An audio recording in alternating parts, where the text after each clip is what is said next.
ಓಂ ಶಾಂತಿ. ಶಿವ ತಂದೆಯ ಮಧುರ ಮಹಾವಾಕ್ಯ. ಮುರುಳಿಯ ದಿನಾಂಕ 30/12/2023. ಪ್ರಾತಃ ಮುರುಳಿ ಬಾಪ್ದಾದ ಮಧುಬನ. ಮಧುರ ಮಕ್ಕಳೇ, ಶುಭ ಕಾರ್ಯದಲ್ಲಿ ತಡ ಮಾಡಬಾರದು. ತಮ್ಮ ಸಹೋದರ ಸಹೋದರಿಯರನ್ನು ಮೋಸ ಹೋಗುವುದರಿಂದ ರಕ್ಷಿಸಬೇಕು. ಜ್ಞಾನದ ಧ್ವನಿ ಮಾಡಿ ತಮ್ಮ ಸಮಾನರನ್ನಾಗಿ ಮಾಡಬೇಕಾಗಿದೆ. ಮಧುರ ಮಕ್ಕಳೇ, ಶುಭ ಕಾರ್ಯದಲ್ಲಿ ತಡ ಮಾಡಬಾರದು. ತಮ್ಮ ಸಹೋದರ ಸಹೋದರಿಯರನ್ನು ಮೋಸ ಹೋಗುವುದರಿಂದ ರಕ್ಷಿಸಬೇಕು. ಜ್ಞಾನದ ಧ್ವನಿ ಮಾಡಿ ತಮ್ಮ ಸಮಾನರನ್ನಾಗಿ ಮಾಡಬೇಕಾಗಿದೆ. ಪ್ರಶ್ನೆ: ಯಾವ ಮಾತಿನ ಅನರ್ಥವಾಗುವುದರಿಂದ ಭಾರತವು ಕವಡೆಯ ಸಮಾನವಾಗಿ ಬಿಟ್ಟಿದೆ? ಯಾವ ಮಾತಿನ ಅನರ್ಥವಾಗುವುದರಿಂದ ಭಾರತವು ಕವಡೆಯ ಸಮಾನವಾಗಿ ಬಿಟ್ಟಿದೆ? ಉತ್ತರ: ಯಾರು ಗೀತೆಯ ಭಗವಂತ ತಂದೆಯನ್ನು ಮರೆತಿರುವುದೇ ಎಲ್ಲದಕ್ಕಿಂತ ದೊಡ್ಡ ಅನರ್ಥವಾಗಿದೆ. ಗೀತಾ ಜ್ಞಾನದಿಂದ ಜನ್ಮ ಪಡೆಯುವಂತಹ ಮಗನಿಗೆ, ಅಂದರೆ ಕೃಷ್ಣನಿಗೆ ಸ್ವಾಮಿ ಎಂದು ಹೇಳಲಾಗಿದೆ. ಈ ಒಂದು ಅನರ್ಥದ ಕಾರಣ ಎಲ್ಲರೂ ತಂದೆಯಿಂದ ವಿಮುಖರಾಗಿದ್ದಾರೆ. ಭಾರತವು ಕವಡೆಯ ಸಮಾನವಾಗಿ ಬಿಟ್ಟಿದೆ. ಈಗ ನೀವು ಮಕ್ಕಳು ತಂದೆಯ ಸಮ್ಮುಖದಲ್ಲಿ ಗೀತಾ ಜ್ಞಾನ ಎಂದರೆ ಸತ್ಯ ಗೀತಾ ಜ್ಞಾನವನ್ನು ಕೇಳುತ್ತಿದ್ದೀರಿ. ಯಾವ ಗೀತಾ ಜ್ಞಾನದಿಂದಲೇ ದೇವಿ ದೇವತಾ ಧರ್ಮವು ಸ್ಥಾಪನೆಯಾಗುತ್ತದೆ. ನೀವು ಶ್ರೀಕೃಷ್ಣನ ಸಮಾನರಾಗುತ್ತೀರಿ. ಗೀತೆ: ಯಾರು ಈ ಎಲ್ಲ ಆಟವನ್ನು ರಚಿಸಿದರು? ಓಂ ಶಾಂತಿ. ನಮಗೆ ಸ್ವರ್ಗದಲ್ಲಿ ಬಹಳ ಅಪಾರ ಸುಖವಿತ್ತು ಎಂದು ಬ್ರಾಹ್ಮಣ ಕುಲಭೂಷಣ ಮಕ್ಕಳು ತಿಳಿದುಕೊಂಡಿದ್ದೀರಿ. ನಾವು ಬಹಳ ಖುಷಿಯಿಂದ ಇದ್ದೆವು. ನಾವು ಜೀವಾತ್ಮರು ಸ್ವರ್ಗದಲ್ಲಿ ಬಹಳ ಮಸ್ತಿಯಲ್ಲಿ ಇದ್ದೆವು. ಮತ್ತೆ ಏನಾಯಿತು? ಬಣ್ಣ ರೂಪದ ಮಾಯೆಯು ಬಂದು ಹಾಳು ಮಾಡಿತು. ವಿಕಾರಗಳ ಕಾರಣದಿಂದಲೇ ಇದನ್ನು ನರಕವೆಂದು ಹೇಳಲಾಗುತ್ತದೆ. ಎಲ್ಲವೂ ನರಕವಾಗಿದೆ. ಈಗ ಯಾವ ಭ್ರಮರಿಯ ಉದಾಹರಣೆಯನ್ನು ಕೊಡಲಾಗುತ್ತದೆ? ಭ್ರಮರಿ ಹಾಗೂ ಬ್ರಾಹ್ಮಣಿ ಇಬ್ಬರ ಕೆಲಸವೂ ಒಂದೇ ಆಗಿದೆ. ಭ್ರಮರಿ ಹಾಗೂ ಬ್ರಾಹ್ಮಣಿ ಇಬ್ಬರ ಕೆಲಸವೂ ಒಂದೇ ಆಗಿದೆ. ಭ್ರಮರಿಯ ಉದಾಹರಣೆಯು ನಿಮ್ಮ ಮೇಲೆ ಇದೆ. ಭ್ರಮರಿಯು ಕೀಟಗಳನ್ನು ತೆಗೆದುಕೊಂಡು ಹೋಗುತ್ತದೆ. ಒಂದು ಮನೆಯನ್ನು ಮಾಡಿ ಅದರಲ್ಲಿ ಕೀಟವನ್ನು ಇಡುತ್ತದೆ. ಇದು ಸಹ ನರಕವಾಗಿದೆ. ಇಲ್ಲಿ ಎಲ್ಲರೂ ಕೀಟಗಳಾಗಿದ್ದಾರೆ. ಆದರೆ ಎಲ್ಲಾ ಕೀಟಗಳು ಅಂದರೆ ಆತ್ಮಗಳು ದೇವಿ ದೇವತಾ ಧರ್ಮದವರಲ್ಲ. ಯಾವುದೇ ಧರ್ಮದವರಾಗಲಿ ಎಲ್ಲರೂ ಸಹ ನರಕವಾಸಿ ಕೀಟಗಳಾಗಿದ್ದಾರೆ. ಈಗ ದೇವಿ ದೇವತಾ ಧರ್ಮದ ಕೀಟಗಳು ಯಾರಾಗಿದ್ದಾರೆ? ಇದು ಹೇಗೆ ತಿಳಿಯಲು ಸಾಧ್ಯ? ಇವರು ಬ್ರಹ್ಮವಂಶಿ ಬ್ರಾಹ್ಮಣಿಯರು. ಯಾರು ಕುಳಿತು ಬೂಬು ಮಾಡುತ್ತಾರೆ, ಅಂದರೆ ಜ್ಞಾನ ಧ್ವನಿಯನ್ನು ಮಾಡುತ್ತಾರೆ. ಯಾರು ದೇವತಾ ಧರ್ಮದವರು ಇರುತ್ತಾರೆಯೋ ಅವರೇ ಉಳಿಯಲು ಸಾಧ್ಯ. ಯಾರು ಇಲ್ಲವೋ ಅವರು ಉಳಿಯಲು ಸಾಧ್ಯವಿಲ್ಲ. ಏಕೆಂದರೆ ಎಲ್ಲರೂ ನರಕವಾಸಿಗಳಾಗಿದ್ದಾರೆ. ಈ ಧರ್ಮದವರಾಗಿದ್ದರೆ ಅವರು ನಿಂತು ಬಿಡುತ್ತಾರೆ. ಅನೇಕ ಪ್ರಕಾರದವರಿದ್ದಾರೆ. ಕೆಲವರು ಪ್ರಕೃತಿಯನ್ನು ಒಪ್ಪುತ್ತಾರೆ, ಕೆಲವರು ವಿಜ್ಞಾನವನ್ನು, ಕೆಲವರು ಈ ಸೃಷ್ಟಿಯು ಕಲ್ಪನೆ ಮಾತ್ರವಾಗಿದೆ ಎಂದು ಹೇಳುತ್ತಾರೆ. ಈ ರೀತಿಯ ಮಾತುಗಳು ಇಲ್ಲಿಯೇ ನಡೆಯುತ್ತವೆ. ಸತ್ಯಯುಗದಲ್ಲಿ ನಡೆಯುವುದಿಲ್ಲ. ಬೇಹದ್ದಿನ ತಂದೆಯು ಪ್ರಜಾಪಿತ ಬ್ರಹ್ಮರವರ ಮುಖ ಕಮಲದಿಂದ ತನ್ನ ಮಕ್ಕಳಿಗೆ ಕುಳಿತು ತಿಳಿಸಿಕೊಡುತ್ತಾರೆ. ನೀವು ನನ್ನ ಬಳಿ ಇದ್ದೀರಿ. ಈಗ ನನ್ನ ಬಳಿ ಬರಬೇಕಾಗಿದೆ. ಇದರಲ್ಲಿ ಶಾಸ್ತ್ರಗಳ ಮಾತುಗಳು ಬರುವುದಿಲ್ಲ. ಕ್ರೈಸ್ತ ಮತ್ತು ಬುದ್ಧ ಬರುತ್ತಾರೆ, ಅವರೂ ಸಹ ಬಂದು ತಿಳಿಸುತ್ತಾರೆ. ಆ ಸಮಯದಲ್ಲಿ ಶಾಸ್ತ್ರಗಳ ಪ್ರಶ್ನೆಯು ಬರಲು ಸಾಧ್ಯವಿಲ್ಲ. ಕ್ರಿಸ್ತನು ಬೈಬಲ್ ಅನ್ನು ಓದುತ್ತಿದ್ದನೇನೋ? ಬೈಬಲ್ ಪ್ರಶ್ನೆಯೇ ಬರುವುದಿಲ್ಲ. ತಂದೆಯು ತಿಳಿಸುತ್ತಾರೆ, ಮಕ್ಕಳೇ, ನೀವು ತಮ್ಮ ಸ್ಥಿತಿಯನ್ನು ನೋಡಿಕೊಳ್ಳಿ. ಮಾಯಾ ರಾವಣನು ನಿಮಗೆ ಎಂತಹ ಪರಿಸ್ಥಿತಿಯನ್ನು ತಂದಿದ್ದಾನೆ. ನಾವು ಆಸುರಿ ರಾವಣನ ಸಂಪ್ರದಾಯದವರು ಎಂದೂ ಸಹ ತಿಳಿಯುತ್ತಾರೆ. ರಾವಣನನ್ನು ಸುಡುತ್ತಾರೆ, ಆದರೆ ಅವನು ಸುಟ್ಟು ಹೋಗುವುದೇ ಇಲ್ಲ. ರಾವಣನನ್ನು ಸುಡುವುದು ಯಾವಾಗ ಕೊನೆಯಾಗುತ್ತದೆ? ಇದು ಮನುಷ್ಯರಿಗೆ ತಿಳಿದಿಲ್ಲ. ನೀವು ಈಶ್ವರೀಯ ದೈವಿ ಸಂಪ್ರದಾಯದವರಾಗಿದ್ದೀರಿ. ನೀವು ನನ್ನ ಮಕ್ಕಳಾಗಿದ್ದೀರಿ. ನೀವು ಮಕ್ಕಳಿಗೆ ಮತ್ತೆ ರಾಜಯೋಗವನ್ನು ಕಲಿಸಿಕೊಡಲು ನಾನು ಬಂದಿದ್ದೇನೆ. ಅನೇಕ ಧರ್ಮಗಳಿವೆ, ಅದರಿಂದ ತೆಗೆಯುವುದರಲ್ಲಿ ಎಷ್ಟೊಂದು ಪರಿಶ್ರಮವಾಗುತ್ತದೆ.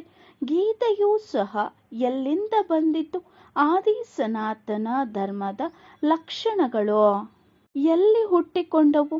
ಯಾವುದನ್ನು ಋಷಿ ಮುನಿಗಳು ಕುಳಿತು ಮಾಡಿದರೋ ಅದನ್ನು ಇದುವರೆಗೂ ಕೇಳುತ್ತಾ ಬಂದಿದ್ದಾರೆ. ವೇದಗಳನ್ನು ಯಾರು ನುಡಿಸಿದರು? ವೇದಗಳ ತಂದೆ ಯಾರು? ಗೀತೆಯ ಭಗವಂತ ನಾನಾಗಿದ್ದೇನೆ ಎಂದು ತಂದೆಯು ತಿಳಿಸುತ್ತಾರೆ. ಗೀತಾ ಮಾತೆಯನ್ನು ಶಿವ ತಂದೆಯು ರಚಿಸಿದವರು ಎಂದು ಹೇಳಲಾಗುತ್ತದೆ. ಅಂದರೆ ಗೀತಾ ಮಾತೆಯನ್ನು ಶಿವ ತಂದೆಯು ರಚಿಸಿದರು. ಅದರಿಂದ ಕೃಷ್ಣನ ಜನ್ಮವಾಯಿತು. ಅವನ ಜೊತೆ ರಾಧೆ ಮುಂತಾದವರು ಬರುತ್ತಾರೆ. ಎಲ್ಲರಿಗೂ ಮೊದಲು ಬ್ರಾಹ್ಮಣರು ಬರುತ್ತಾರೆ. ನಮಗೆ ಅತಿ ಪ್ರೀತಿ ಪಾತ್ರರಾದವರು ತಂದೆಯಾಗಿದ್ದಾರೆ ಎಂದು ನಿಶ್ಚಯವಿದೆ. ಅವರಿಗೆ ಎಲ್ಲರೂ ಓ ಪರಮಪಿತ ಪರಮಾತ್ಮನೇ ದಯೆ ತೋರಿಸಿ ಎಂದು ಹೇಳುತ್ತಾರೆ. ಭಕ್ತರು ಹೇಗೆ ದುಃಖದಿಂದ ಬಿಡಿಸಿಕೊಳ್ಳುವುದು ಎಂದು ಕೂಗುತ್ತಾರೆ. ಒಂದು ವೇಳೆ ಭಗವಂತನು ಸರ್ವವ್ಯಾಪಿಯಾಗಿದ್ದರೆ ಮತ್ತೆ ಕರೆಯುವ ಮಾತಿರುವುದಿಲ್ಲ. ಗೀತೆಯ ಮಾತು ಮುಖ್ಯವಾದುದಾಗಿದೆ. ಎಷ್ಟೊಂದು ಯಜ್ಞಗಳನ್ನು ರಚಿಸುತ್ತಾರೆ. ಈಗ ನೀವು ಇಂತಹ ಪಾಂಪ್ಲೆಟ್ಗಳನ್ನು ಮುದ್ರಣ ಮಾಡಿಸಿ. ಈಗ ಎಷ್ಟೊಂದು ಅನರ್ಥವಾಗಿದೆ. ಎಲ್ಲೆಲ್ಲಿ ನೋಡಿದರೂ ಗೀತೆಯನ್ನು ಬರೆಯುತ್ತಾರೆ. ಗೀತೆಯನ್ನು ಯಾರು ರಚಿಸಿದರು? ಯಾರು ಉಚ್ಚರಿಸಿದರು? ಯಾವಾಗ ನುಡಿಸಿದರು? ಯಾರು ಮಾಡಿದರು? ಇದೇನೂ ಸಹ ತಿಳಿದಿಲ್ಲ. ಶ್ರೀಕೃಷ್ಣನದು ಸಹ ಯಥಾರ್ಥ ಪರಿಚಯವಿಲ್ಲ ಅಷ್ಟೇ. ಎಲ್ಲಿ ನೋಡಿದರೂ ಕೃಷ್ಣನೇ ಕೃಷ್ಣನಿದ್ದಾನೆ ಎಂದು ಹೇಳುತ್ತಾರೆ. ರಾಧೆಯ ಭಕ್ತರು ಎಲ್ಲಿ ನೋಡಿದರಲ್ಲಿ ರಾಧೆಯೇ ರಾಧೆ ಇದ್ದಾಳೆ ಎಂದು ಹೇಳುತ್ತಾರೆ. ಒಬ್ಬ ನಿರಾಕಾರ ಪರಮಾತ್ಮನಿದ್ದಾರೆ ಎಂದು ಹೇಳುವುದಂತೂ ಸರಿಯಾಗಿದೆ. ಎಲ್ಲರಿಗೂ ಏಕೆ ಸರ್ವವ್ಯಾಪಿಯನ್ನಾಗಿ ಮಾಡಿದ್ದಾರೆ? ಗಣೇಶನಿಗೂ ಸಹ ಸರ್ವವ್ಯಾಪಿ ಎಂದು ಹೇಳಿಬಿಡುತ್ತಾರೆ. ಒಂದೇ ಮಥುರಾ ನಗರದಲ್ಲಿ ಕೆಲವರು ಶ್ರೀಕೃಷ್ಣ ಸರ್ವವ್ಯಾಪಿ ಎಂದು, ಕೆಲವರು ರಾಧೆಯು ಸರ್ವವ್ಯಾಪಿ ಎಂದು ಹೇಳಿಬಿಡುತ್ತಾರೆ. ಎಷ್ಟೊಂದು ಗೊಂದಲವಾಗಿದೆ. ಒಂದು ಮತವು ಇನ್ನೊಂದರ ಜೊತೆ ಹೋಲುವುದಿಲ್ಲ. ಒಂದೇ ಮನೆಯಲ್ಲಿ ತಂದೆಯ ಗುರು ಬೇರೆ ಇರುತ್ತಾರೆ, ಮಗನ ಗುರು ಬೇರೆ ಇರುತ್ತಾರೆ. ವಾಸ್ತವದಲ್ಲಿ ವಾನಪ್ರಸ್ಥ ಸ್ಥಿತಿಯಲ್ಲಿದ್ದಾಗ ಗುರುಗಳನ್ನು ಮಾಡಿಕೊಳ್ಳುತ್ತಾರೆ. ತಂದೆಯು ತಿಳಿಸುತ್ತಾರೆ, ಇವರ ವಾನಪ್ರಸ್ಥ ಸ್ಥಿತಿಯಲ್ಲಿ ನಾನು ಬರುತ್ತೇನೆ. ಪ್ರಪಂಚದಲ್ಲಿ ಯಾರು ಎಲ್ಲರಿಗಿಂತ ದೊಡ್ಡ ಗುರುವಾಗಿರುತ್ತಾರೆಯೋ ಅವರಿಗೆ ಹೆಚ್ಚು ನಶೆ ಇರುತ್ತದೆ. ಆದಿ ದೇವನಿಗೆ ಮಹಾವೀರನೆಂದು ಹೆಸರನ್ನು ಕೊಡಲಾಗಿದೆ. ಹನುಮಂತನಿಗೂ ಮಹಾವೀರನೆಂದು ಹೇಳುತ್ತಾರೆ. ಆದರೆ ಮಹಾವೀರರು ನೀವು ಶಕ್ತಿಯರಾಗಿದ್ದೀರಿ. ದಿಲ್ವಾಡ ಮಂದಿರದಲ್ಲಿ ಶಕ್ತಿಯರಿಗೆ ಸಿಂಹದ ಮೇಲೆ ಸವಾರಿಯನ್ನು ಮಾಡುವ ರೀತಿ ತೋರಿಸಲಾಗಿದೆ ಮತ್ತು ಪಾಂಡವರನ್ನು ಆನೆಯ ಮೇಲೆ ತೋರಿಸುತ್ತಾರೆ. ಮಂದಿರವು ಬಹಳ ಯುಕ್ತಿಯಿಂದ ಮಾಡಲ್ಪಟ್ಟಿದೆ. ನಿಮ್ಮದೇ ನೆನಪಾರ್ಥವಾಗಿದೆ. ನಿಮ್ಮ ಚಿತ್ರವನ್ನು ಕೊಡಲು ನೀವು ಆ ಸಮಯದಲ್ಲಿ ಇರುವುದೇ ಇಲ್ಲ. ಮಂದಿರಗಳು ದ್ವಾಪರದಿಂದ ಕಟ್ಟಲ್ಪಟ್ಟಿದೆ. ಆಗ ನಿಮ್ಮ ಚಿತ್ರಗಳು ಎಲ್ಲಿಂದ ಬರುತ್ತವೆ? ಸರ್ವೀಸನ್ನು ನೀವು ಈಗ ಮಾಡುತ್ತಿದ್ದೀರಿ. ಮಾತೆಲ್ಲವೂ ಈಗಿನದು ಆಗಿದೆ. ಅವರು ನಂತರ ಶಾಸ್ತ್ರಗಳನ್ನು ಮಾಡಿದರು. ಒಂದು ವೇಳೆ ನಾವು ಗೀತೆಯ ಹೆಸರನ್ನು ತೆಗೆದುಕೊಳ್ಳಲಿಲ್ಲವೆಂದರೆ ಇದು ಯಾವುದೋ ಹೊಸ ಧರ್ಮವಾಗಿದೆ ಎಂದು ಮನುಷ್ಯರು ತಿಳಿಯುತ್ತಾರೆ. ಎಷ್ಟೊಂದು ಪರಿಶ್ರಮವಿದೆ. ಅವರು ಈ ಪ್ರಪಂಚದಲ್ಲಿ ಕೇವಲ ಧರ್ಮದ ಸ್ಥಾಪನೆಯನ್ನು ಮಾಡುತ್ತಾರೆ. ನಿಮಗೆ ಹೊಸ ಪ್ರಪಂಚವನ್ನು ತಂದೆಯು ತಯಾರು ಮಾಡುತ್ತಾರೆ. ನನ್ನ ಹಾಗೆ ಕಾರ್ಯವನ್ನು ಬೇರೆ ಯಾರೂ ಸಹ ಮಾಡಲು ಸಾಧ್ಯವಿಲ್ಲವೆಂದು ತಂದೆಯು ಹೇಳುತ್ತಾರೆ. ಎಲ್ಲ ಪತಿತರನ್ನು ಪಾವನರನ್ನಾಗಿ ಮಾಡಬೇಕಾಗುತ್ತದೆ. ಈಗ ನೀವು ಮಕ್ಕಳಿಗೆ ಎಚ್ಚರಿಕೆಯನ್ನು ಕೊಡಬೇಕಾಗಿದೆ. ಭಾರತದಲ್ಲಿ ಎಷ್ಟೊಂದು ಅನರ್ಥವಾಗಿ ಬಿಟ್ಟಿದೆ. ಆ ಕಾರಣದಿಂದಲೇ ಕವಡೆಯ ಸಮಾನವಾಗಿ ಬಿಟ್ಟಿದೆ. ತಂದೆಯು ಗೀತಾ ಮಾತೆಯ ಮೂಲಕ ಕೃಷ್ಣನಿಗೆ ಜನ್ಮವನ್ನು ಕೊಟ್ಟರು. ಅವರು ಮತ್ತೆ ಕೃಷ್ಣನನ್ನೇ ಗೀತೆಯ ಸ್ವಾಮಿಯನ್ನಾಗಿ ಮಾಡಿಬಿಟ್ಟಿದ್ದಾರೆ. ಗೀತೆಯ ಸ್ವಾಮಿಯಂತೂ ಶಿವನಾಗಿದ್ದಾರೆ. ಅವರು ಗೀತೆಯಿಂದ ಕೃಷ್ಣನಿಗೆ ಜನ್ಮವನ್ನು ಕೊಟ್ಟರು. ನೀವು ಎಲ್ಲರೂ ಸಂಜಯರಾಗಿದ್ದೀರಿ. ತಿಳಿಸುವವರು ಒಬ್ಬ ಶಿವ ತಂದೆಯಾಗಿದ್ದಾರೆ. ಪ್ರಾಚೀನ ದೇವಿ ದೇವತಾ ಧರ್ಮವನ್ನು ರಚನೆ ಮಾಡುವವರು ಯಾರು?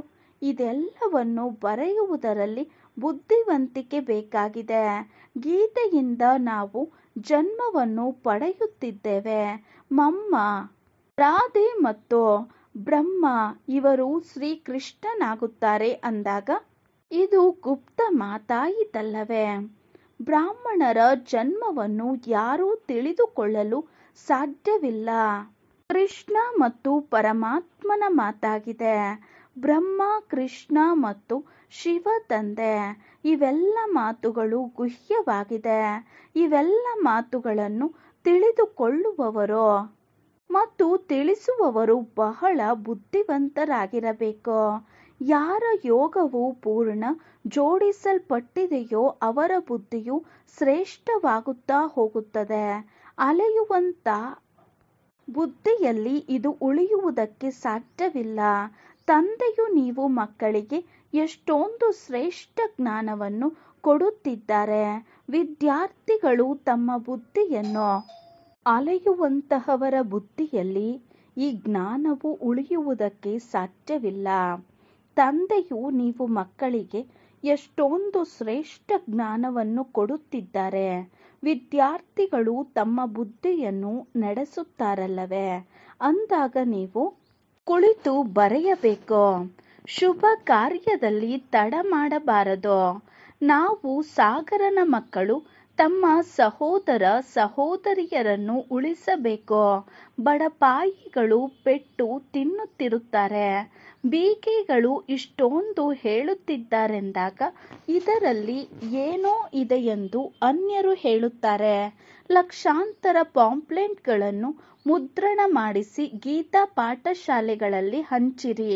ಭಾರತವು ಅವಿನಾಶಿ ಖಂಡ ಮತ್ತು ಸರ್ವೋತ್ತಮ ತೀರ್ಥವಾಗಿದೆ. ಯಾವ ತಂದೆಯು ಎಲ್ಲರಿಗೂ ಸದ್ಗತಿಯನ್ನು ಕೊಡುತ್ತಾರೆಯೋ ಅವರ ತೀರ್ಥಸ್ಥಾನವನ್ನು ಕಾಣದಂತೆ ಮಾಡಿದ್ದಾರೆ.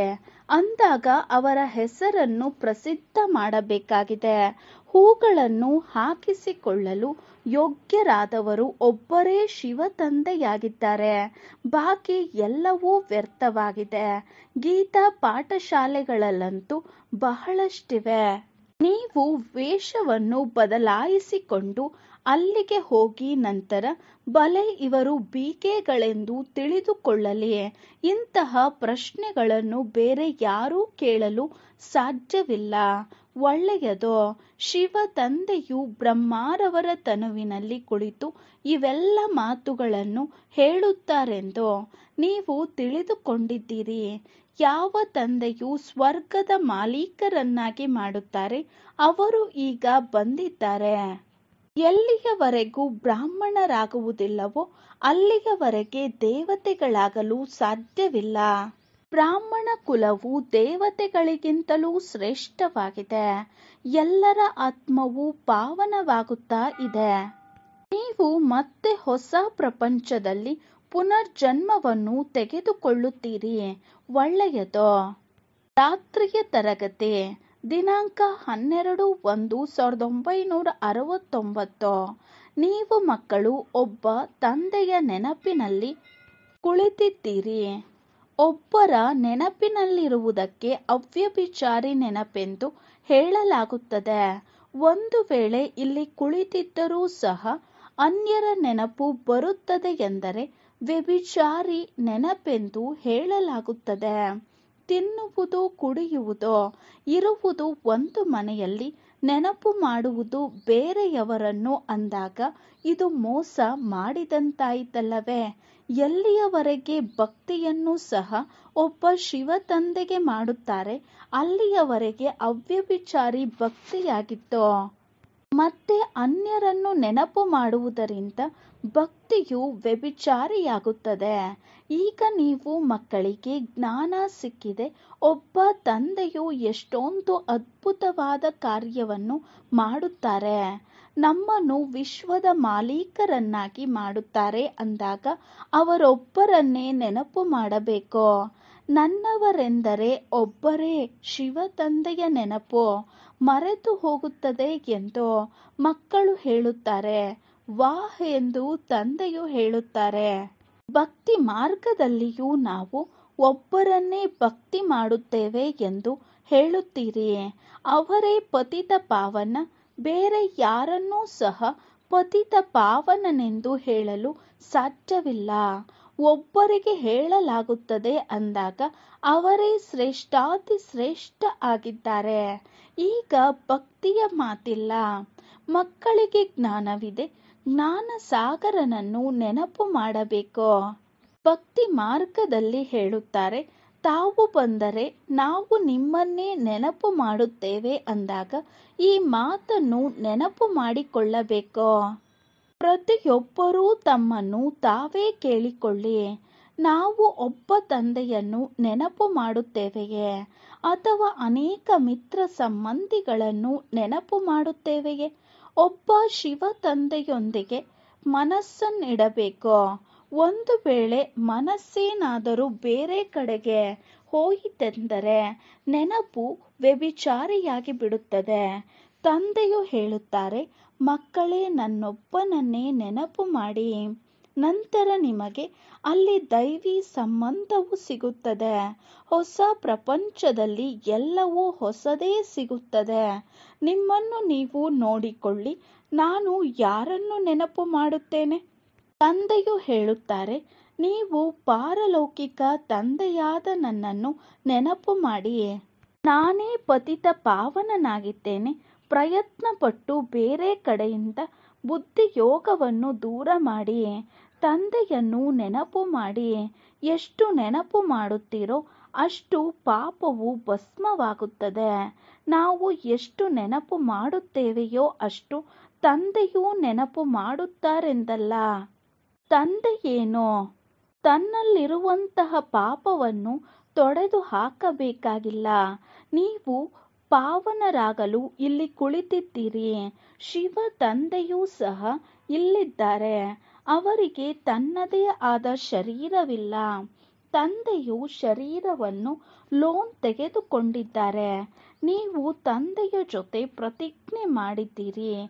ತಂದೆಯೇ, ತಾವು ಬಂದಿದ್ದೇ ಆದರೆ ನಾವು ತಮ್ಮವರಾಗಿ ಹೊಸ ಪ್ರಪಂಚದ ಮಾಲೀಕರಾಗುತ್ತೇವೆ ಅಂದಾಗ ನೀವು ಮನಸ್ಸಿನಲ್ಲಿ ಕೇಳಿಕೊಳ್ಳುತ್ತೀರಿ. ಬುದ್ಧಿಯೋಗದ ಜೋಡಣೆಯು ಗಳಿಗೆ ಗಳಿಗೆಯೇ ತಂದೆಯಿಂದ ಕತ್ತರಿಸಲ್ಪಡುತ್ತದೆ ಎಂಬುದಂತೂ ನಿಮಗೆ ತಿಳಿದಿದೆ.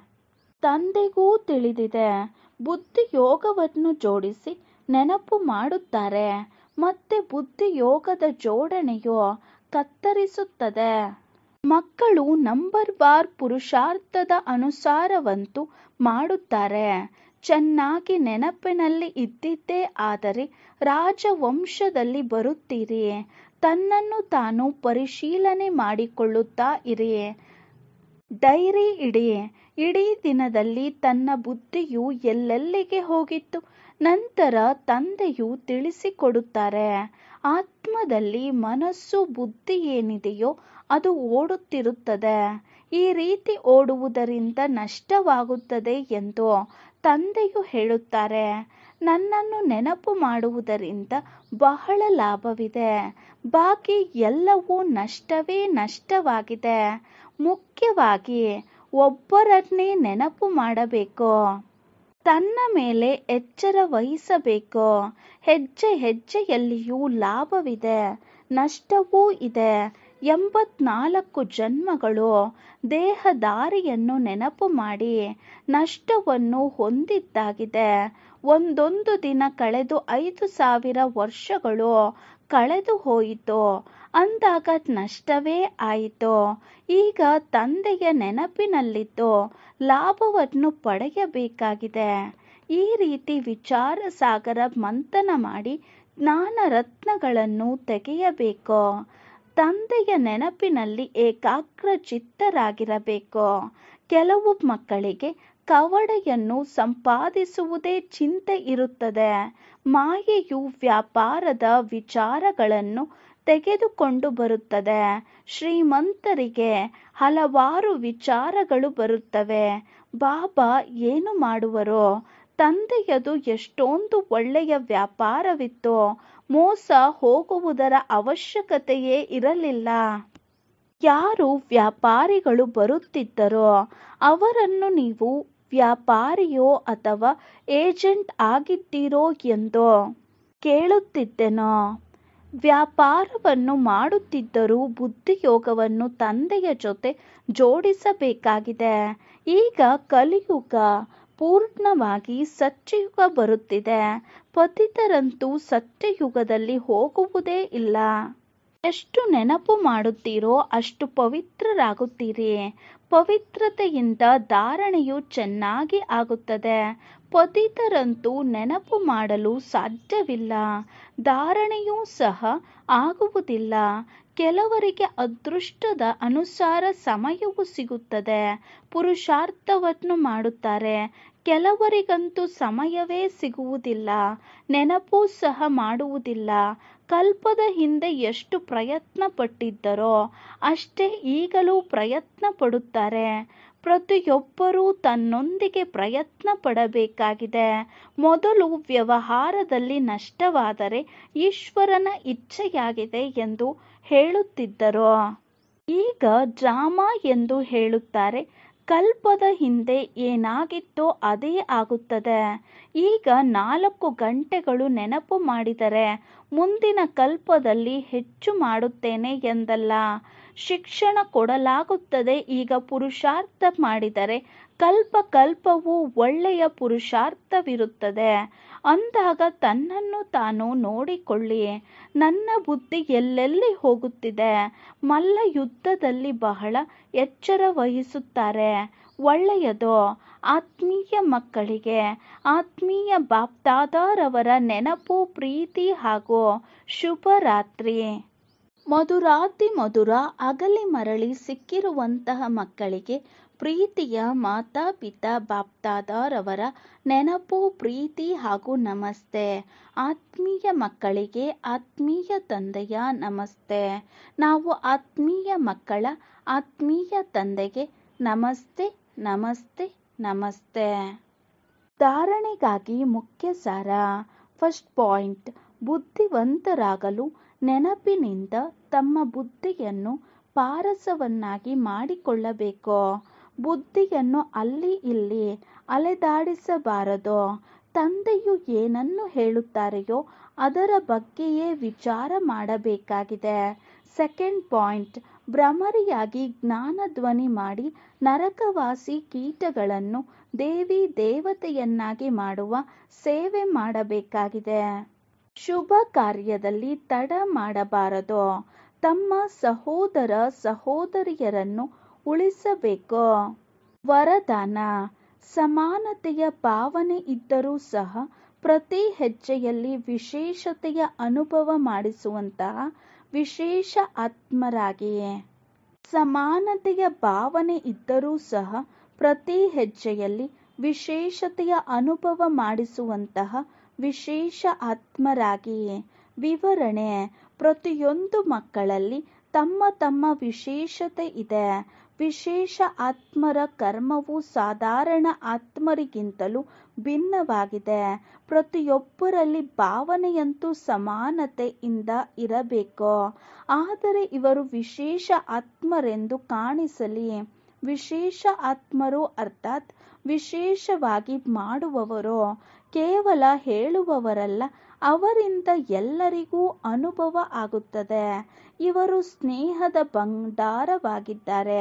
ಪ್ರತಿ ಹೆಜ್ಜೆಯಲ್ಲಿ ಪ್ರತಿ ದೃಷ್ಟಿಯಲ್ಲಿ ಸ್ನೇಹದ ಅನುಭವವಾಗಲಿ. ಇದೇ ವಿಶೇಷತೆಯೂ ಆಗಿದೆ. ಸ್ಲೋಗನ್: ಸೃಷ್ಟಿಯ ಅಂತ್ಯಕ್ಕೆ ಮೊದಲು ತಮ್ಮ ಕೊರತೆಗಳು ಹಾಗೂ ಬಲಹೀನತೆಗಳ ಅಂತ್ಯಗೊಳಿಸಿರಿ. ಸೃಷ್ಟಿಯ ಅಂತ್ಯಕ್ಕೆ ಮೊದಲು ತಮ್ಮ ಕೊರತೆಗಳು ಹಾಗೂ ಬಲಹೀನತೆಗಳ ಅಂತ್ಯಗೊಳಿಸಿರಿ. ಓಂ ಶಾಂತಿ.